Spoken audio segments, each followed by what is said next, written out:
20 below, and the wind had teeth. Caleb Whitmore split frozen pine outside the High Ridge cabin, his breath smoking white in the January dawn. Blue, his 11-year-old healer, growled low, uncertain. A shape moved through the whiteout. Not a shape. A girl, barefoot, maybe 15, dragging a gray wolf twice her size through thigh-deep snow. She stopped at his fence, eyes feral as the thing she pulled. Her voice was raw, unused. Water. The wolf's tongue lolled purple-black, poisoned. Before Caleb could move, hoofbeats.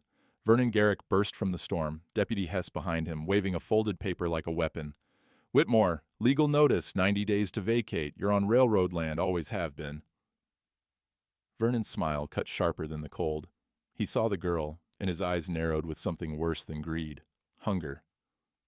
"Where'd you find that wild thing?" Vernon asked. Caleb's hand found his rifle. "She's under my protection now." Vernon laughed.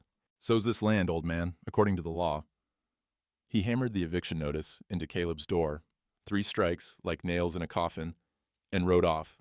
The girl whispered, "Wolves dying, water poison."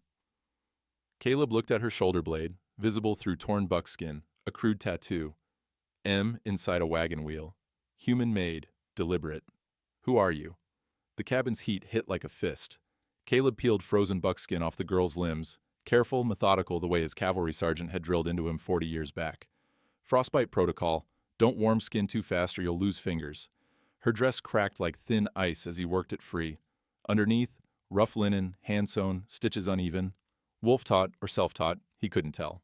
He wrapped her in Anne's wool blankets, the ones that still smelled faintly of lavender from the cedar chest. The scent made his throat tight. Blue sniffed the girl's matted hair, whined. Her eyes snapped open, pupils blown wide, feral. She jerked away from Caleb with a sound halfway between growl and whimper.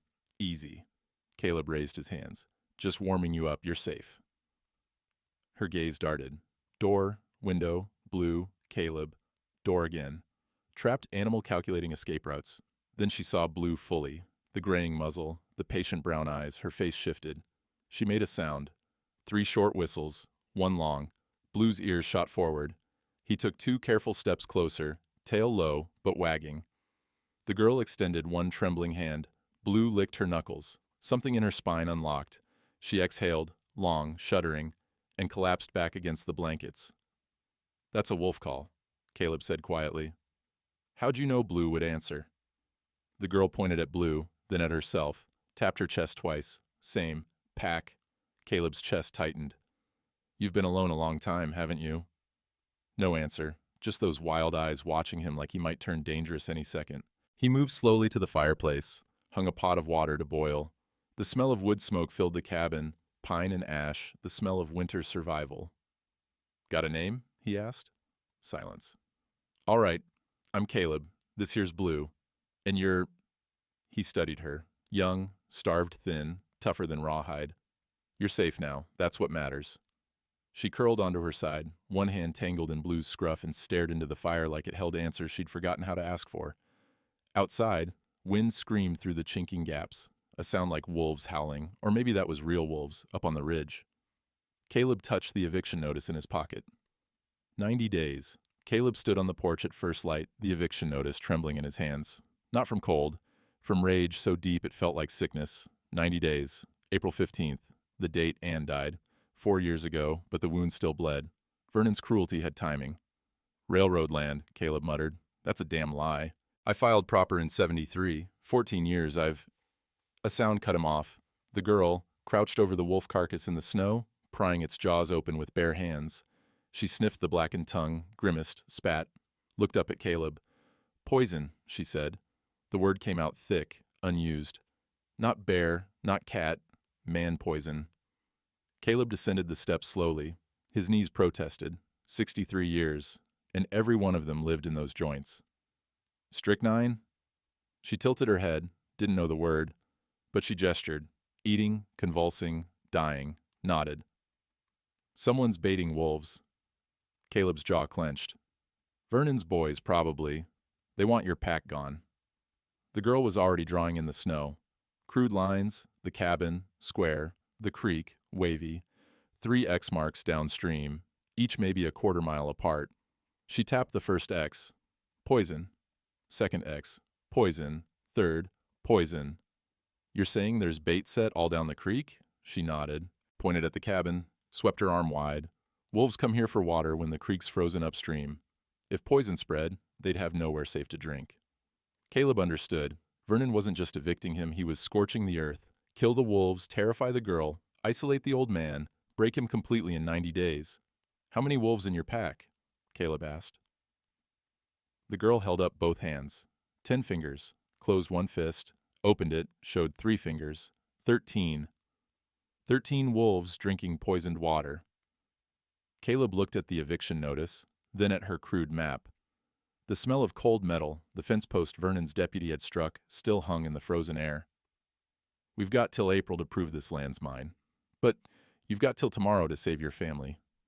The girl's eyes locked on his, wolf bright, decisive. She nodded once, sharp, certain. Blue limped over, pressed against Caleb's leg. The old dog's warmth was the only comfort in a world gone cold and crooked.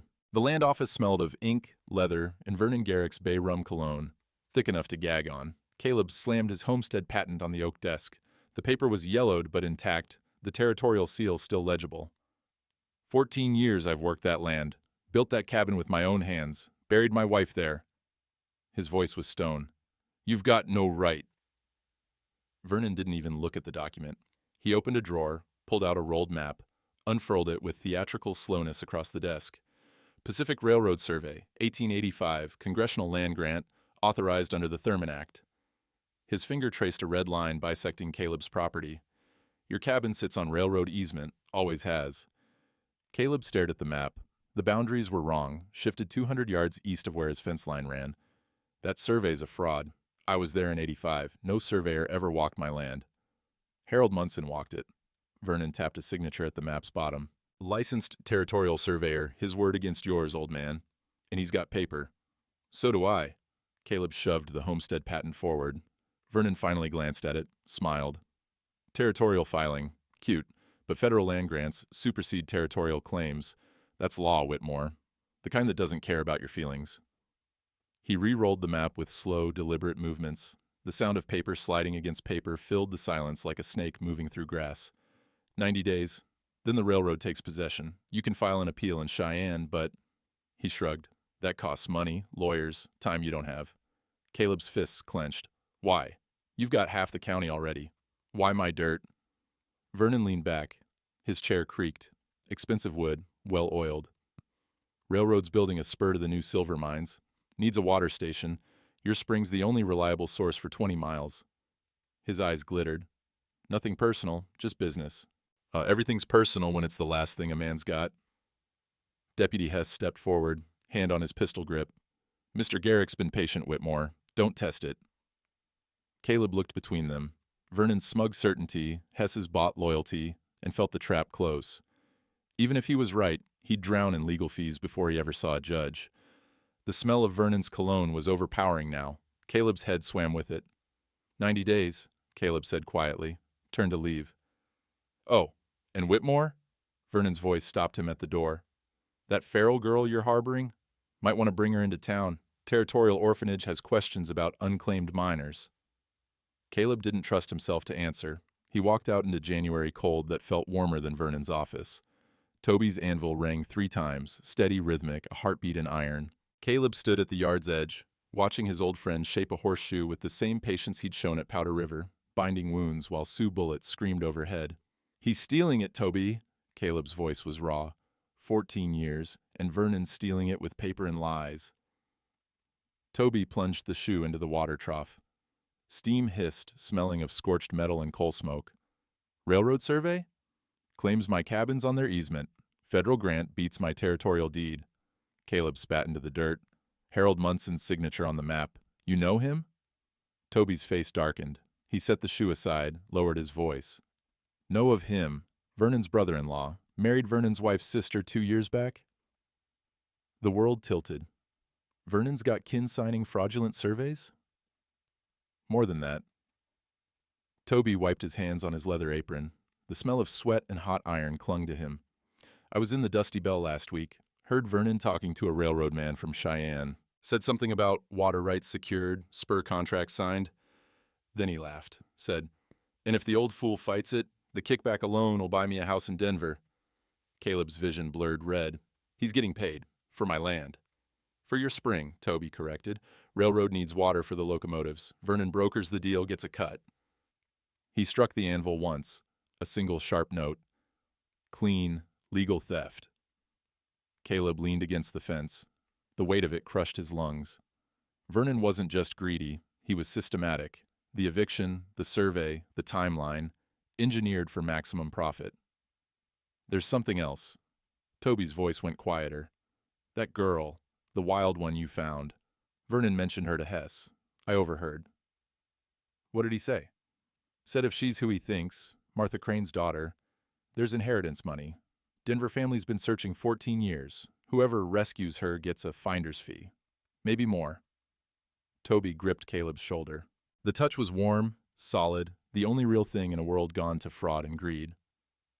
Vernon's thinking 2 paydays, Caleb. Your land and that child. Caleb's stomach turned to ice.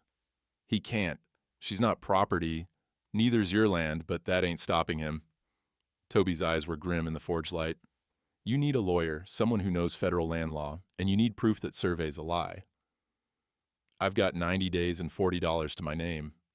Then you'd better pray God's on your side. Toby struck the anvil 3 more times, the rhythm like a war drum. 'Cause Vernon Garrick sure ain't. Connie Yates rode up on a mule that looked as skeptical of the journey as she did. She dismounted stiffly, handed Caleb a telegram envelope without preamble. This came through this morning, flagged urgent. She glanced past him at the girl, who watched from the doorway like a half-tamed fox. That the one everyone's talking about? Depends what they're saying. Connie's mouth twitched, almost a smile. That Caleb Whitmore's gone soft, harboring strays. She nodded at the girl. Vernon's saying you kidnapped her. Vernon's a liar. Amen to that, Connie's voice dropped. He groped me last fall at the harvest dance. When I need him, he got my husband fired from the rail yard. She tapped the telegram. So if you're fighting Vernon, I'm listening. Read it. Might be important. She left before Caleb could thank her. The smell of road dust and mule sweat faded as she disappeared down the trail. Inside, Caleb unfolded the telegram. Read it twice to make sure he wasn't imagining things. Martha Crane inquiry. Stop reply. If child found, stop. E. Crane, ESQ, Denver. Stop reward for information. Stop. Martha Crane. The name triggered something. A memory from 14 years back. A wagon burned on the High Ridge Trail. Bodies never found. Rumors of a baby, but search parties came up empty. Ivy. And the girl had chosen that name yesterday, pointing at the winter-dead vines on the cabin wall. Ivy, green when others die. She approached now, wary. Blue flanked her. Caleb pointed at the telegram. Martha Crane. Do you know this name? Ivy stared at the letters. Her hand drifted to her shoulder, fingers tracing the tattoo through her shirt. Her lips moved, forming sounds she hadn't made in years.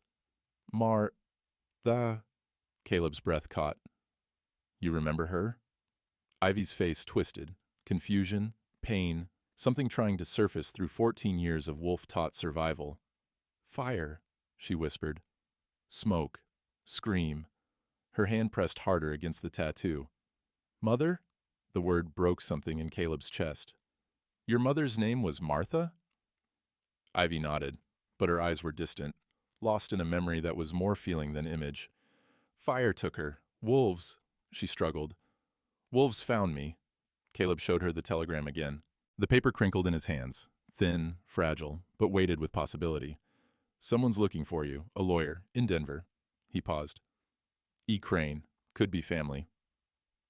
Ivy's eyes widened, hope and terror in equal measure. Family? Maybe.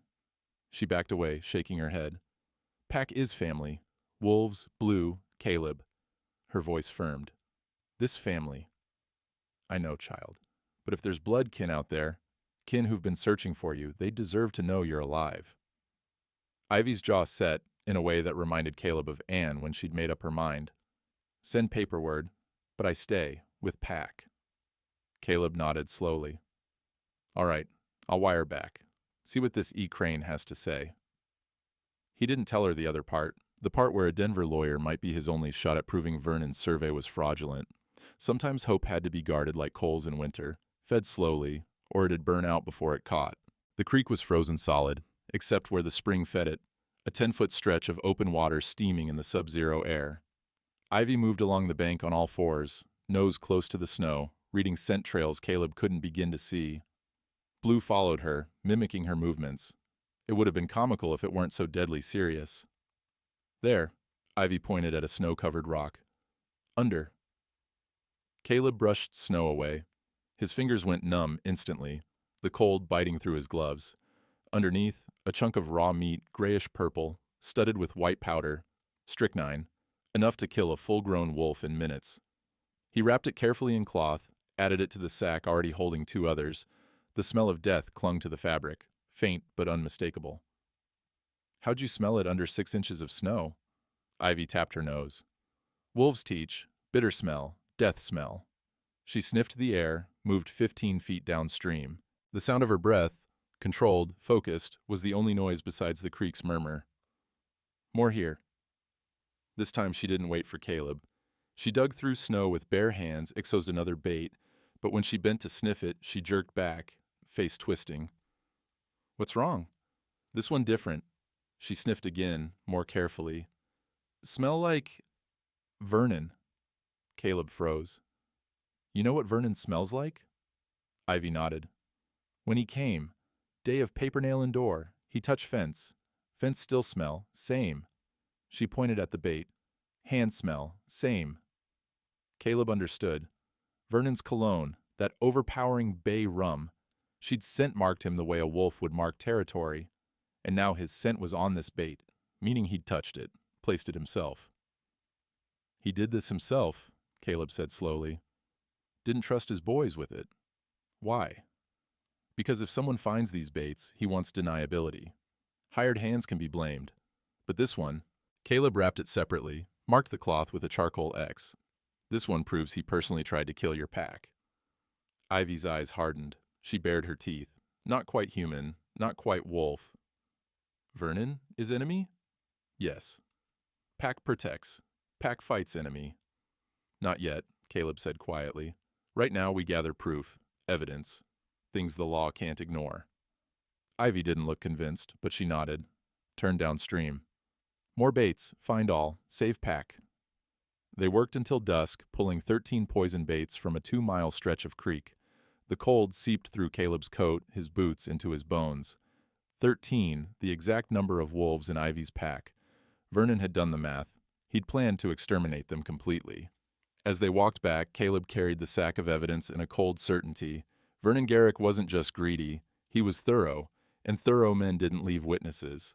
Caleb hadn't been to church since Anne died, but Ivy had asked, curious about the singing house she'd heard from the ridge. So they sat in the back pew of the whitewashed chapel, Ivy wearing a borrowed dress from Toby's wife, her hair braided clumsily by Caleb's rope-worn hands. She'd insisted on keeping her wolf-claw necklace, though. The bone gleamed white against the dark calico. Father Matthias Boone was mid-sermon, something about Lazarus rising, when the door banged open. Vernon Garrick strode in, Deputy Hess behind him. The congregation turned as one. The smell of wood polish and old hymnals gave way to Vernon's bay rum cologne, thick, invasive. Forgive the interruption, Father, Vernon said, not sounding sorry at all. But I have a moral duty, he pointed at Ivy. That child is being held against her will by a man with no legal authority.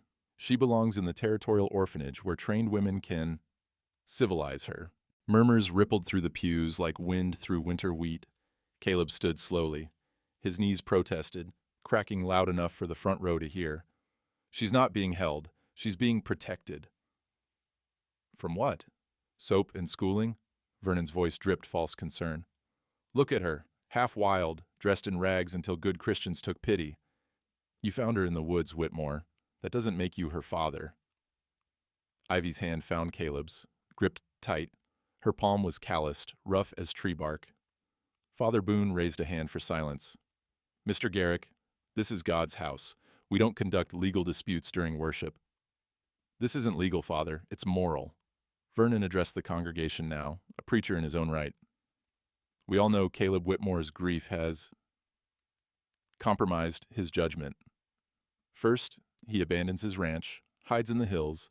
Now he's harboring a feral child, refusing proper care. He paused.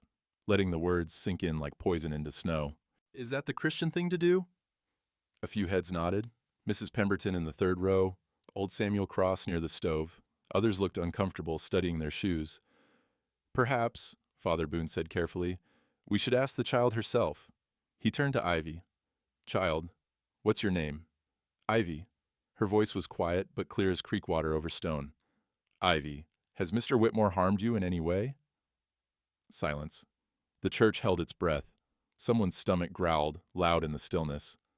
Ivy looked at Caleb, then at Vernon, then back at Father Boone. When she spoke, her words were halting but deliberate, each one chosen like stones for a wall. Caleb is packfather, first man not hurt. Before, men with guns, men with fire, men who chase. Her hand touched her tattoo through the dress. Mother gone. Wolves find me. Wolves teach. Keep alive. She met Vernon's eyes without flinching. Caleb same. Keep alive. Keep safe. Not steal. Not hurt. Packfather. The church erupted in whispers, sharp, sibilant, like autumn leaves scattering. Vernon's face flushed red. You see? He snapped. She's been brainwashed. Thinks like an animal. She needs professional care. What she needs, Father Boone interrupted, his voice steel wrapped in velvet, is to be left in peace while the law sorts custody properly, not dragged through accusations during the Sabbath. He looked at Vernon, a look that had probably sent sinners running for 40 years. You have legal avenues, Mr. Garrick. Use them. Outside my church. Vernon's jaw worked. He glanced at Hess, who shrugged. No support there. Fine. Vernon's voice was ice now. But when the orphanage comes for her, don't say I didn't warn you, Father. He left, slammed the door hard enough to rattle the windows. The smell of his cologne lingered like a curse. Caleb exhaled. Ivy's hand was still locked in his, trembling now. He squeezed gently. You did good, child. But Father Boone's face was troubled. After the service, he pulled Caleb aside, the sound of the congregation filing out, boots on wood, quiet conversations, faded behind them. Vernon's right about one thing. You have no legal standing. If he petitions the territorial court, they'll side with the orphanage. Unless what? Unless someone with legal standing files for guardianship first. A lawyer, perhaps. Boone's eyes were kind. Or family. That telegram you received. E. Crane. Might be time to call in that help. Caleb nodded slowly. Outside, Ivy waited by the wagon, scratching Blue's ears. She looked small in the borrowed dress, fragile in a way she never did in buckskin. But when she saw Caleb, she smiled, brief, fleeting, real. The smell hit Caleb first. Smoke, sharp, wrong in the frozen night air. He bolted upright, grabbed his rifle, ran outside in his union suit. The cold bit through the thin fabric like wolf teeth. The hay barn was engulfed. Orange flames clawed at the black sky, sparks spiraling up like dying stars. 3 men on horseback circled it, torches in hand, dark shapes against the fire's hellish light. One spotted Caleb, raised a rifle. Whitmore, message from Mr. Garrick. Vacate now, or next time it's the cabin. Caleb aimed back. Tell Garrick to come himself if he's got something to say. Blue streaked past him, barking furiously at the horses, hackles raised, teeth bared. One horse reared. The rider's rifle swung toward the dog. No! Caleb shouted. The shot cracked. Blue yelped, spun, collapsed, time fractured. Caleb fired, missed, his hands shaking, vision blurring red. The riders scattered, laughing, torches arcing into the snow as they galloped away. One voice echoed back through the roar of flames. Harold says this land ain't even yours. Surveyed it himself. You're a squatter, old man. Harold Munson, the surveyor. But Caleb barely registered it. He dropped the rifle, ran to Blue. The dog lay on his side, panting fast and shallow. Blood soaked the snow beneath him, chest wound high and center. Caleb pressed his hand over it, felt the hot rush, the heartbeat stuttering beneath his palm.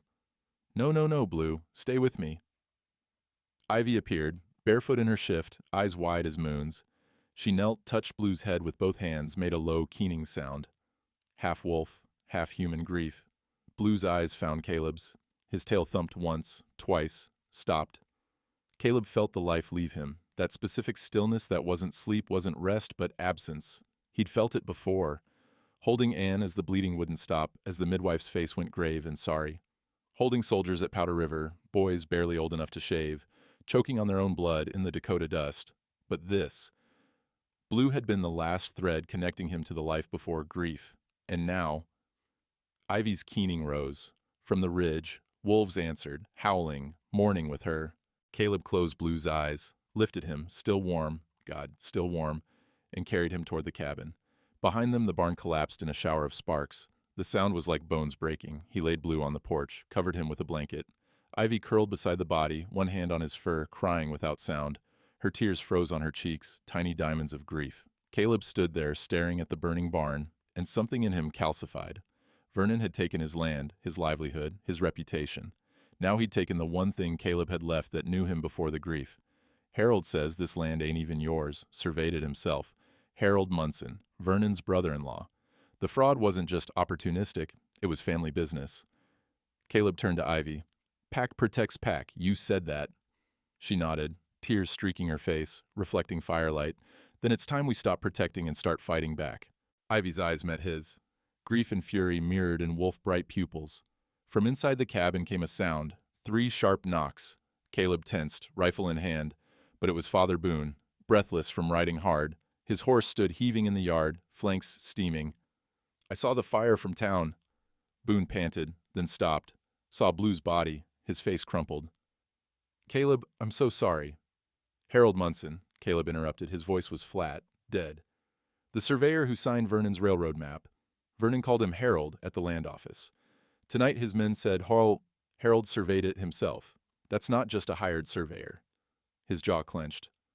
That's family. Boone's face went pale. Vernon's wife. Her maiden name was Munson. Harold's her brother.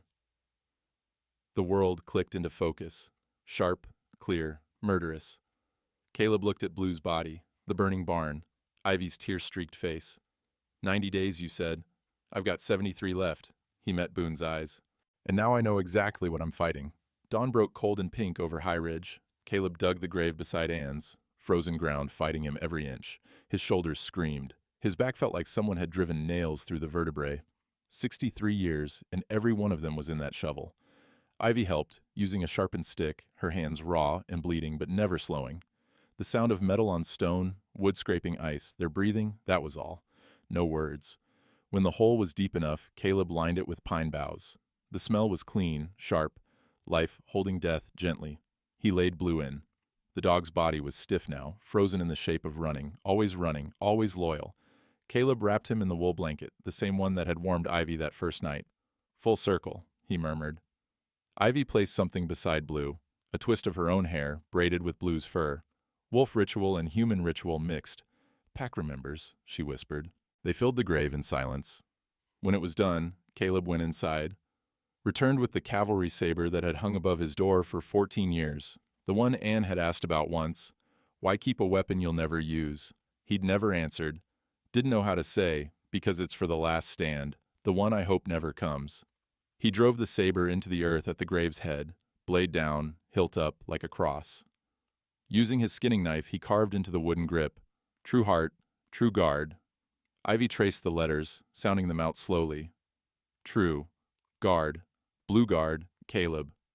And now Caleb guards you. He stood, knees protesting like rusty hinges. That's what Blue would want. Hoofbeats. Toby rode up, leading a pack horse laden with supplies, hay bales, dried meat, coffee. He dismounted, saw the grave, removed his hat. Heard about last night, brought what I could spare. He glanced at the burned barn's skeleton, black ribs against white snow. Also brought a proposal. I'm listening. Toby pulled a sketch from his coat, a branding iron design. Not the simple C Caleb had used for years, but CF intertwined, the letters supporting each other like lodgepole pines grown together. Caleb and family, Toby said. Or Caleb and future. Or whatever the hell you want it to mean. He held it up to the light. But if you're going to fight Vernon, don't fight for your land. Fight for their land. He nodded at Ivy. Make it about more than just you. Caleb stared at the sketch. The F looked strong, reaching up, rooted deep. When can you forge it? Give me 3 days. Toby folded the sketch carefully. And Caleb? I talked to Connie at the telegraph office. That E. Crane from Denver? She's Martha Crane's sister, a lawyer, specializes in land disputes and family law.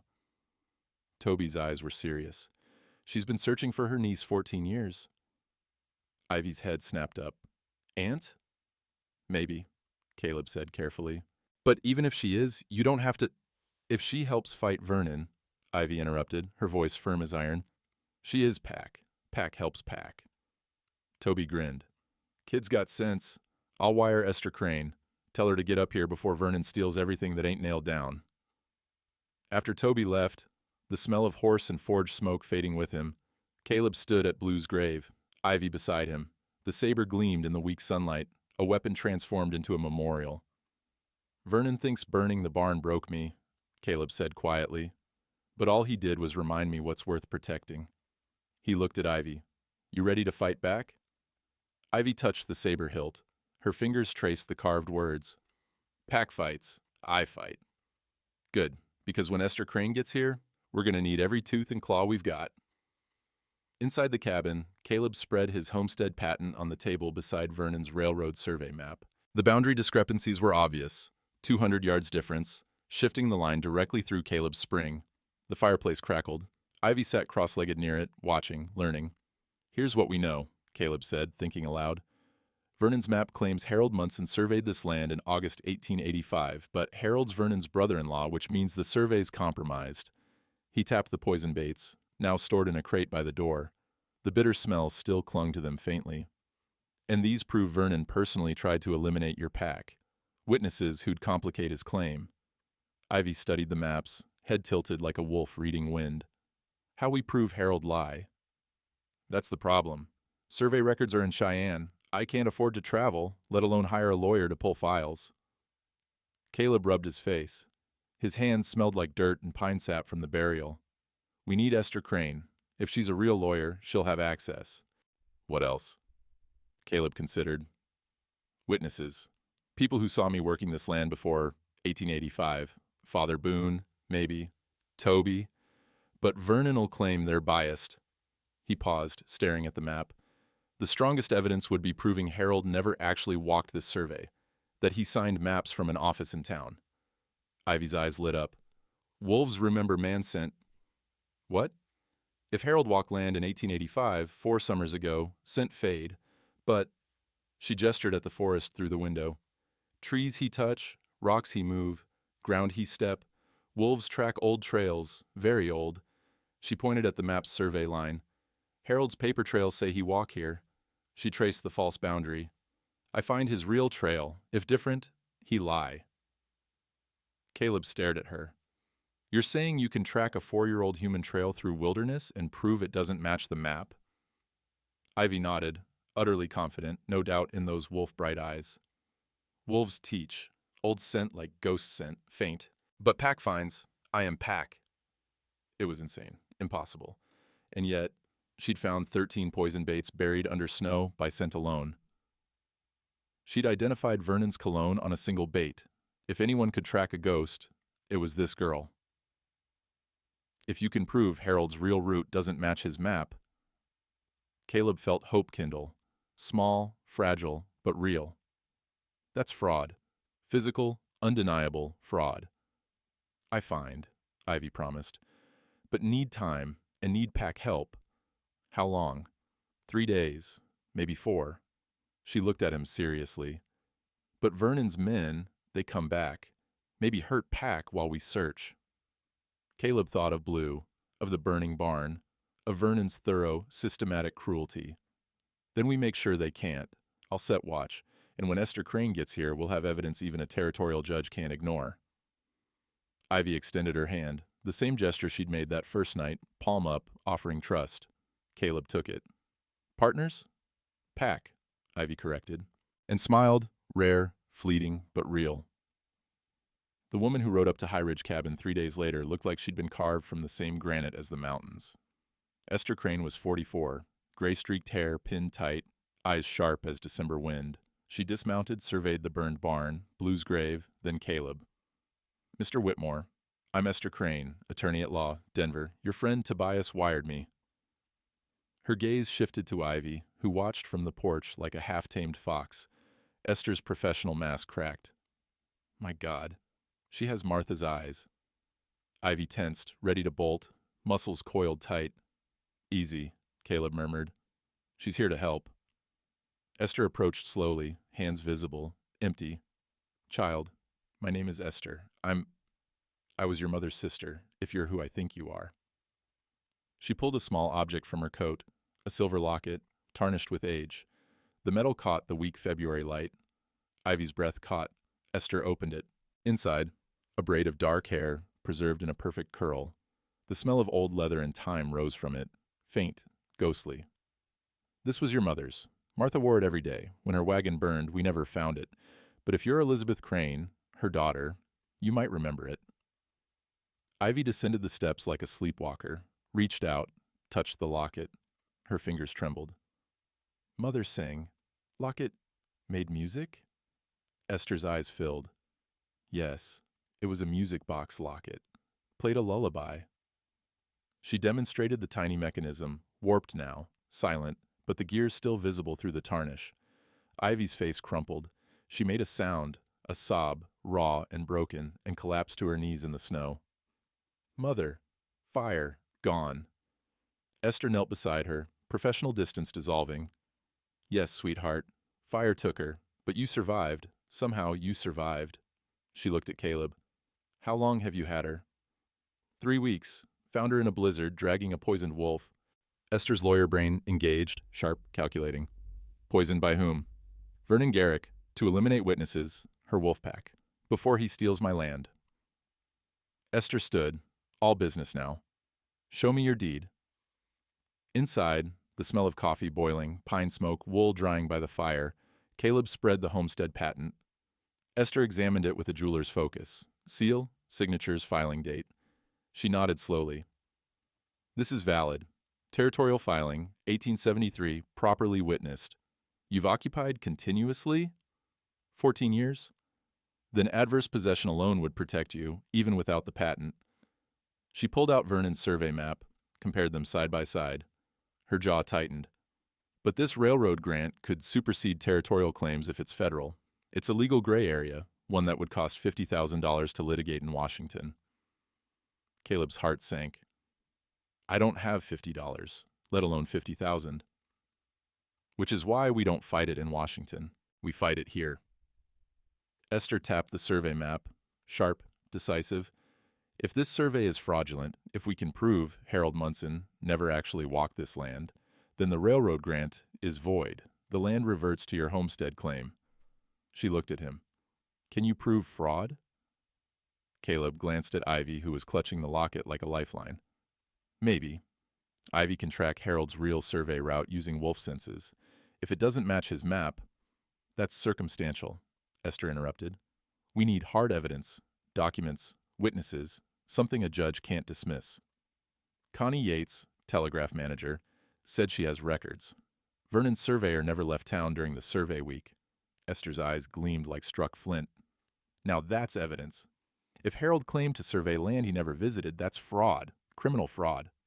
She began pacing, boots on the wooden floor, a rhythm like a war drum. We'll need Connie's testimony, Father Boone's timeline confirmation, and if Ivy can physically show the discrepancy, even better. How long do we have?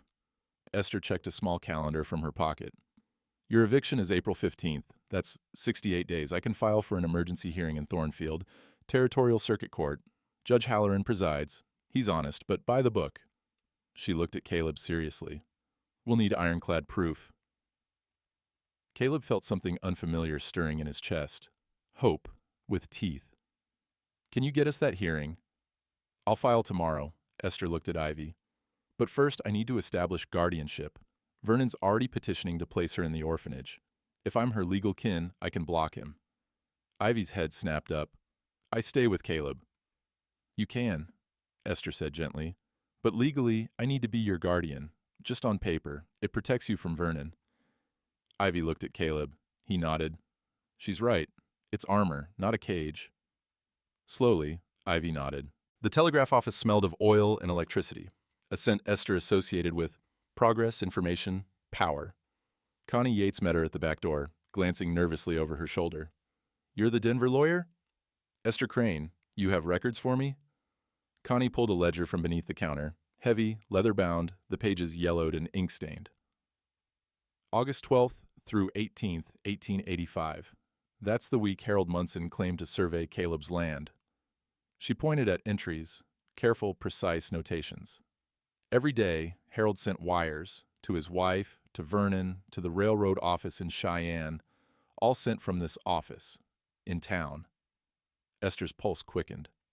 He never left Thornfield? Not according to this. And I remember him, arrogant bastard, always smelled like whiskey and pomade. He sat at that corner table for 6 days straight, drinking and filling out forms. Connie tapped the table. A water ring still marked it, faint, ghostly. I asked him once what he was working on. He laughed, said, "Survey reports. Easiest money I ever made. Don't even have to leave the chair." Would you testify to that? Connie hesitated. Her hand went to her throat, a nervous gesture, an old fear.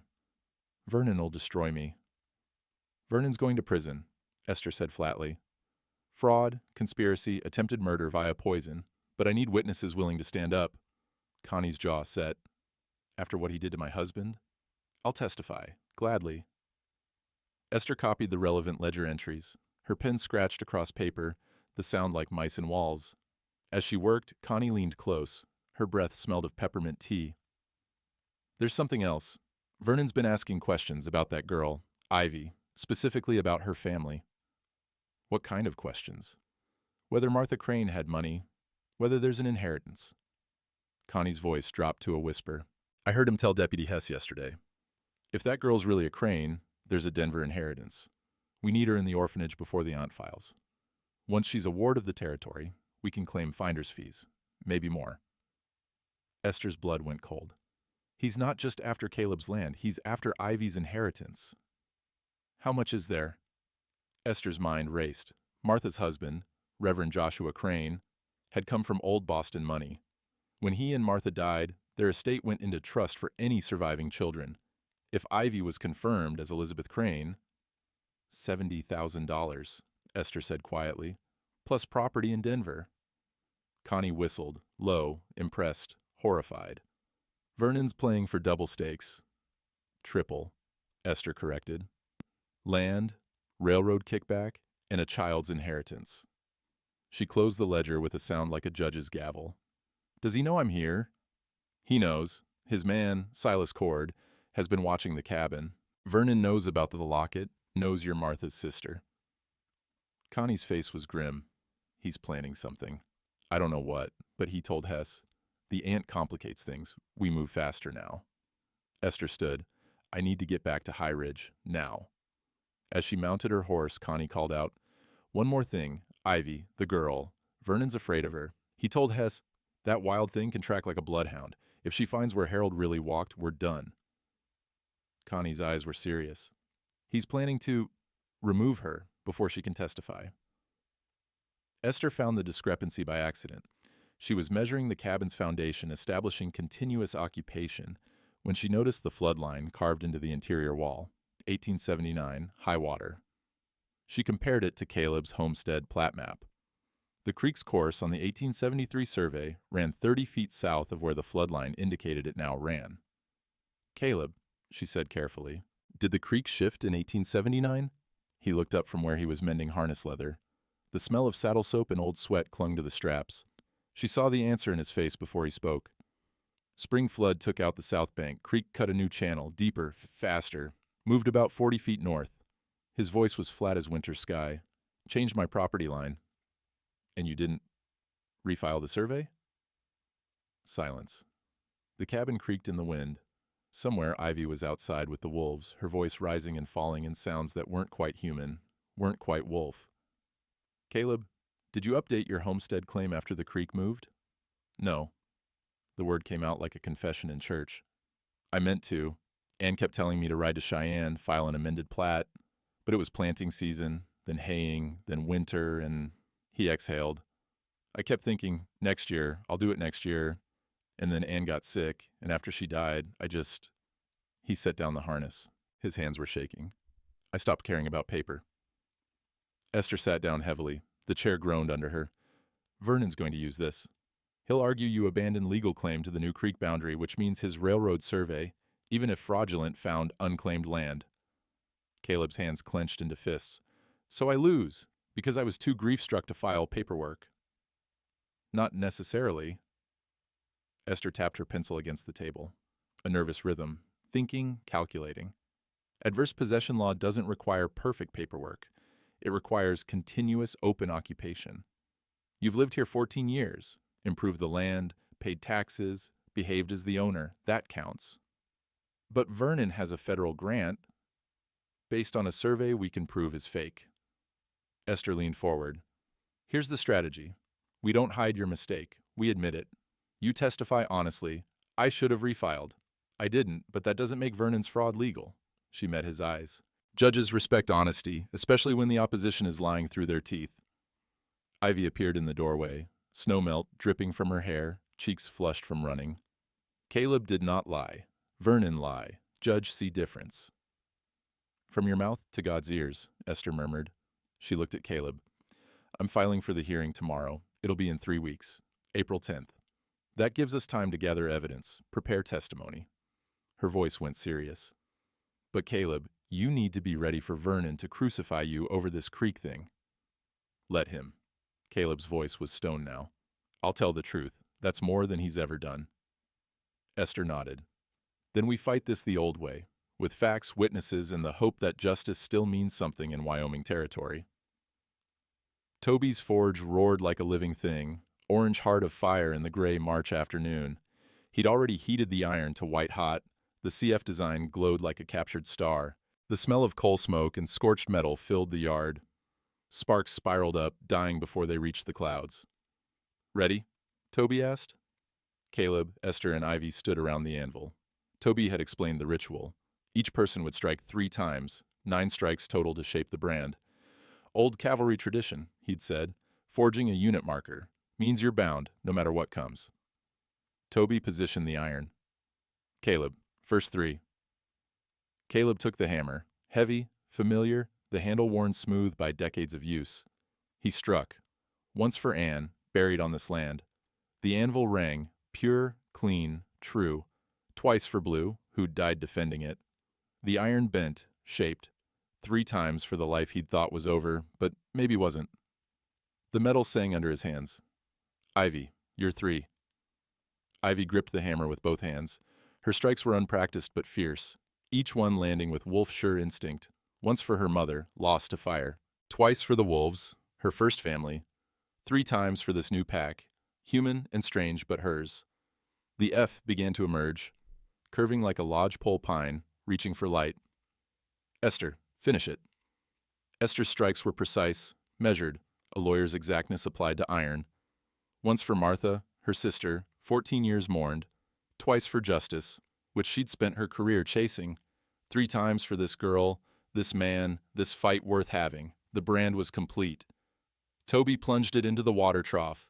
Steam exploded, hissing like a living thing, like wolves greeting the moon, like grief finally released. When he lifted it, the CF gleamed. 2 letters intertwined, supporting each other, impossible to separate. This ain't just iron, Toby said, handing it to Caleb. The metal was still warm against his palms. It's a promise.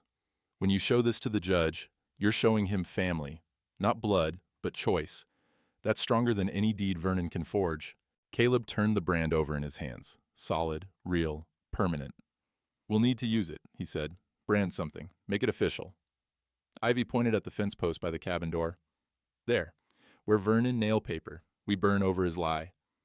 It was perfect. Caleb heated the brand in the fireplace coals until it glowed orange, carried it outside, the heat radiating against his face. The eviction notice was still nailed to the door, weathered now, ink fading like a curse losing power. He pressed the CF brand directly over Vernon's signature. The wood smoked, blackened. The smell was victory and defiance mixed, iron over ink, family over greed. When he lifted it, the CF mark was burned deep, permanent, unmistakable. Ivy touched the brand mark with one finger, then looked at Caleb and Esther. Pack mark. We are pack now. Law see. Esther's throat was tight. Yes, the law will see. Toby grinned. 3 weeks to the hearing. Vernon's gonna walk in thinking he's got this sewn up, then you're gonna show him what family does to thieves? The Thornfield Courthouse was a wood-frame building that doubled as a schoolhouse. Desks pushed to the walls, a makeshift bench for Judge Malcolm Halloran. The judge was a stern man with white mutton chops and eyes that missed nothing. The room smelled of chalk dust and old paper. Sunlight slanted through windows, catching dust motes that drifted like lazy snow. Vernon sat at the plaintiff's table, confident, flanked by two lawyers from Cheyenne in expensive suits. Caleb, Esther, and Ivy sat opposite, David facing Goliath with a lawyer, a wolf girl, and the truth. Judge Halloran banged his gavel. This is an emergency hearing regarding disputed land claim. Garrick versus Whitmore. Ms. Crane, you filed. Present your case. Esther stood. Your Honor, we'll prove three things. First, Caleb Whitmore holds valid homestead claim, filed 1873, continuously occupied 14 years. Second, Vernon Garrick's railroad survey is fraudulent. The surveyor never walked the land. Third, Mr. Garrick has engaged in criminal acts to force eviction, including poisoning wildlife and arson. Vernon's lawyer objected, voice smooth as oil. Your Honor, these are wild accusations. They're documented. Esther placed the telegraph ledger in evidence. The thud echoed in the quiet room. August 12th through 18th, 1885, the week Harold Munson claimed to survey Mr. Whitmore's land. These records show Mr. Munson sent daily telegrams from Thornfield. He never left town. Judge Halloran examined the ledger, fingers tracing the entries. Ms. Yates, you're the telegraph manager. Connie stood. Her hands shook, but her voice was steady. Yes, Your Honor. Harold Munson sat in my office 6 days straight, drinking and filling out forms. He bragged he was doing survey reports without leaving the chair. The courtroom murmured, a sound like wind through dry grass. Vernon's jaw tightened. His cologne seemed stronger suddenly, defensive. Your Honor, Vernon's lawyer countered. My client's brother-in-law is a licensed surveyor. His methods are unorthodox but legal. Brother-in-law? Judge Halloran's eyebrows rose. Mr. Garrick, is Harold Munson your wife's brother? Vernon hesitated. Yes, but that's a conflict of interest, substantial. The judge made a note, pen scratching like accusation. Continue, Ms. Crane. Esther called Father Boone next. He testified he'd witnessed Caleb on the land since 1873, that Martha Crane's wagon had burned near High Ridge in 73, that the community recognized Caleb's occupation. Then she presented the poison baits, 13 cloth-wrapped bundles. The smell rose faintly from them, bitter and wrong. Mr. Whitmore and his ward found these along the creek bordering his property. Strychnine-laced meat, intended to kill the wolf pack. She held up one bundle marked with an X. One bait, this one, carries Mr. Garrick's distinct cologne scent. Vernon shot to his feet. That's absurd. You can't prove. Ivy Crane can, Esther gestured. She was raised by wolves for 14 years. Her olfactory tracking is documented. She identified Mr. Garrick's that scent on this bait. Judge Halloran looked skeptical. A child's sense of smell isn't evidence, counselor. Then let her demonstrate, Your Honor. The judge considered. Very well. Esther placed 3 identical handkerchiefs on the table, one touched by Vernon during a court recess, 2 clean. Ivy, can you identify which one Mr. Garrick touched? Ivy approached. The room held its breath. She sniffed each carefully, precise, focused, wolf methodical, pointed at the center one. Vernon. She was correct. The courtroom erupted. Vernon's face went purple. This is a circus, he shouted. No, Judge Halloran said quietly. This is evidence. Judge Halloran leaned back, studying Ivy over steepled fingers. Child, do you understand what's happening here?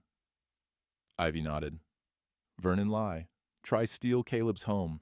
Try kill wolves. Try take me. Her voice was rough but clear, creek water over stone. I stop him. How? Ivy reached into the leather pouch at her waist, pulled out an object that made Vernon's lawyer go pale, a weathered surveyor's stake, carved with initials and a date. Found in Wolf Den, 3 miles north of Vernon's map line. She placed it on the judge's bench with a sound like a tree falling. Harold's stake. Real one, not where papers say. Esther stepped forward.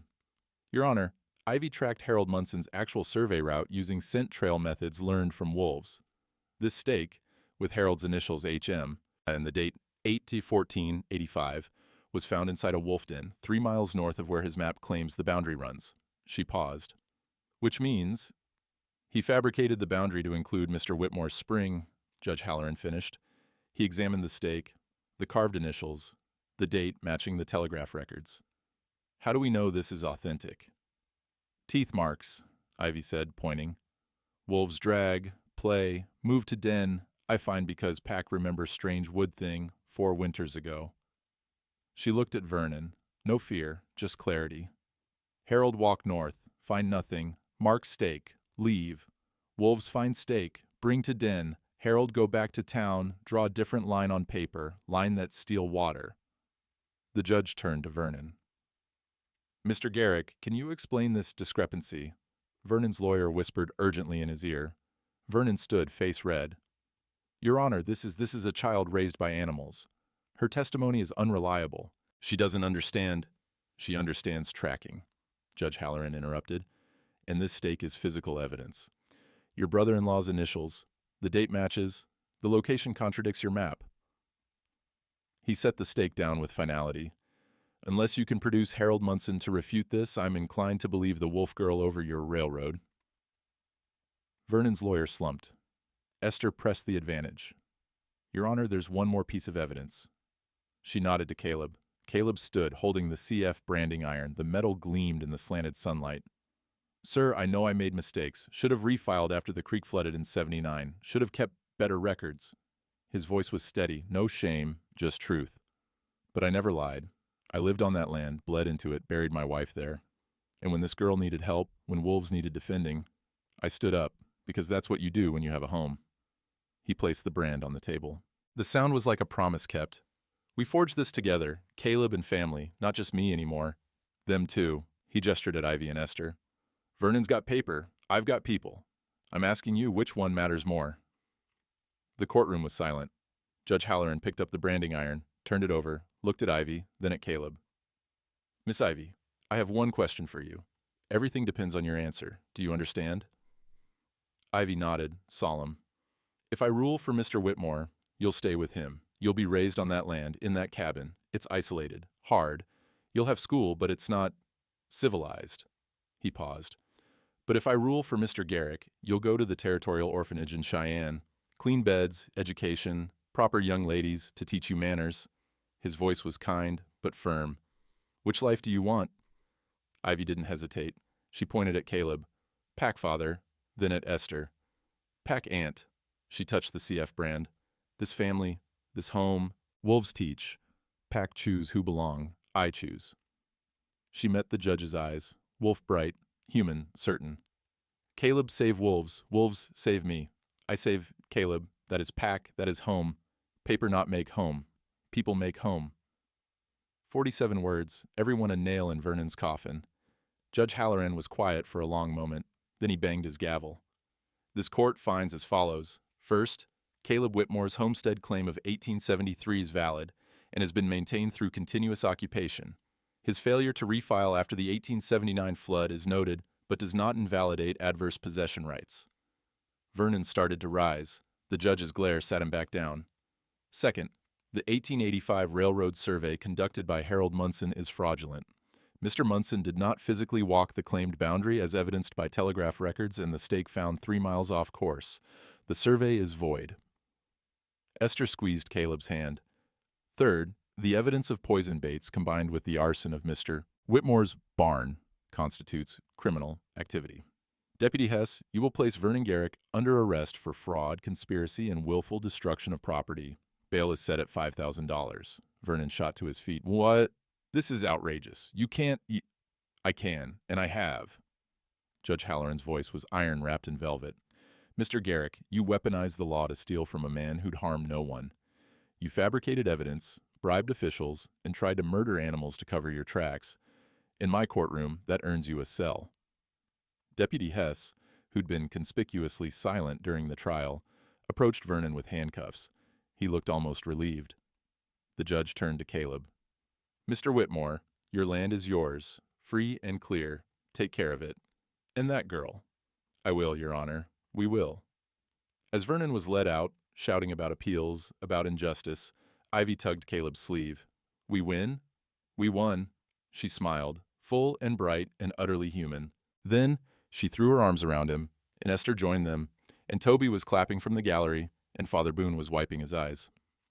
2 weeks later, Vernon Garrick stood before Judge Halloran for sentencing. The courtroom was packed. Half of Thornfield had turned out to watch. Caleb, Esther, and Ivy sat in the front row. Ivy wore a simple dress Esther had bought her, but she still wore her wolf claw necklace. Civilized and wild, both together. Judge Halloran read the charges. Conspiracy to commit fraud, criminal trespass, destruction of property, attempted poisoning of wildlife, and perjury. Mr. Garrick, the evidence against you is overwhelming. Do you have anything to say before I pass sentence? Vernon's lawyer stood. Your Honor, my client has lost everything. His business, his reputation. He asks for mercy. Mercy. Judge Halloran's voice was dry as desert wind. The same mercy he showed Mr. Whitmore when he burned his barn, the mercy he showed a pack of wolves when he poisoned their water. Silence. Vernon Garrick, you are sentenced to 18 months hard labor at the Territorial Work Camp. You will pay restitution to Caleb Whitmore in the amount of $10,000, covering the barn, lost livestock feed, and legal fees. Vernon's face went ashen. 10,000, I don't have. Then you'll work it off. 18 months should cover it. The gavel fell like thunder. Additionally, your brother-in-law Harold Munson's surveyor license is revoked permanently. He will face separate charges for fraud. Deputy Hess led Vernon toward the door. As he passed, Vernon looked back at Ivy. For the first time, there was no greed in his eyes, only fear. That girl ain't natural, he muttered. Hess smirked. Natural enough to beat you, Garrick. Now move. Outside, the April sun was warm, real warmth, not the brittle cold of winter. The smell of mud and green things pushing through earth filled the air. Toby clapped Caleb on the back. Drinks on me. Hell, drinks on Vernon. His restitution'll buy the whole town around. Father Boone shook Esther's hand. You did the Lord's work, counselor. The law did its job for once, Esther corrected, but she was smiling. Connie approached Ivy, shy. Thank you for stopping him. My husband got his job back at the rail yard because Vernon's not there to block him anymore. Ivy tilted her head. Vernon hurt Pack. Pack stopped Vernon, that is way. Connie laughed, startled but genuine. I suppose it is. As they walked back toward the livery, Ivy asked Caleb, What happens now? Now? Caleb considered. Now we go home, fix the barn, plant the garden, live. Just live? Just live. He looked at her. Ain't that enough? Ivy smiled. With Pack, yes. Enough. May came to High Ridge like a promise kept. Wildflowers erupted in purple and gold. The creek ran clear and loud, ice memory forgotten. The air smelled of warm soil and pine sap, life returning, insistent. Caleb stood in the garden plot, turning earth with a spade. His shoulders protested, his back ached, but the pain felt different now. Not the ache of endings, but the soreness of beginnings. Ivy knelt beside him, planting seed potatoes with wolf-efficient precision. She'd learned to read now, slowly but surely. Esther had been teaching her every evening by lamplight. How deep? Ivy asked. 4 inches, not too close together. Caleb watched her work. You're a natural. Wolves dig dens, same skill, she grinned, but potatoes not bite back. Esther emerged from the cabin carrying a basket of seed packets, beans, squash, carrots. She'd decided to stay through summer, setting up a small law practice in Thornfield. Someone has to keep the frontier honest, she'd said. But Caleb suspected it was more about Ivy than justice. Family had a gravity all its own. A bawling sound echoed from the pen. Their first spring calf, a sturdy heifer, red as clay. Ready? Caleb asked. Ivy nodded. They'd been waiting for this. Toby had delivered the CF brand that morning, polished and perfect. Caleb heated it in the forge coals while Ivy calmed the calf with soft sounds, half human lullaby, half wolf croon. When the iron glowed orange, Caleb pressed it to the calf's flank. Quick, clean, the CF mark seared deep. Ivy released the calf, who kicked once, then trotted to her mother, branded and blessed. First of many, Esther said. First of family, Ivy corrected. That evening, as the sun set gold and rose behind the peaks, they sat on the porch. The 3 of them, plus True, the new healer pup, Blue's successor in spirit, if not blood.